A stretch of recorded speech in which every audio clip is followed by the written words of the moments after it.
group from Gonzales, just vacationing in Rome, witnessed the Pope's final Easter blessing. Of course, they woke up today to the news of his passing. Gabriela Mercurio caught up with them today.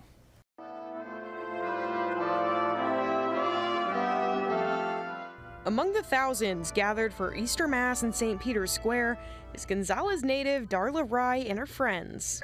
Got in line at 6:30 as we were instructed to do. Mass started at 10 and we did it. Rye says they were surprised to get tickets to the service at the Vatican right before they left for their trip.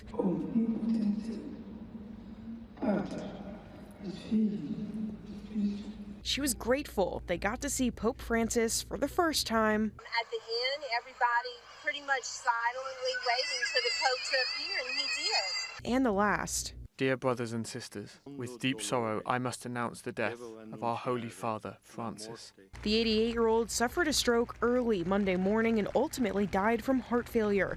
This comes a few weeks after he spent 38 days in a hospital battling double pneumonia. And this morning when we heard of his passing, we were surprised. I mean, we knew he was ill, and he did sound very weak yesterday. The Catholic faithful of the Diocese of Baton Rouge also reacting to the Pope's death this morning, saying in a statement, "We are deeply saddened by Pope Francis's passing.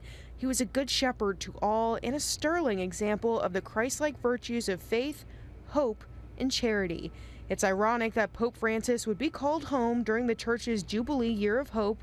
He now approaches the throne of God as a good and faithful servant.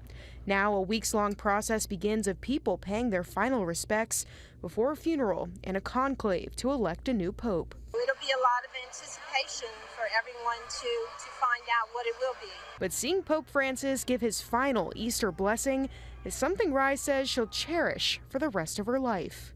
We just still can't believe we experienced it and was there. Gabriela Mercurio, WAFB 9 News. Pope Francis is set to be buried in St. Mary Major Basilica in a simple underground tomb. Cardinals, by the way, will oversee the day-to-day business in the Vatican until the next pope is selected.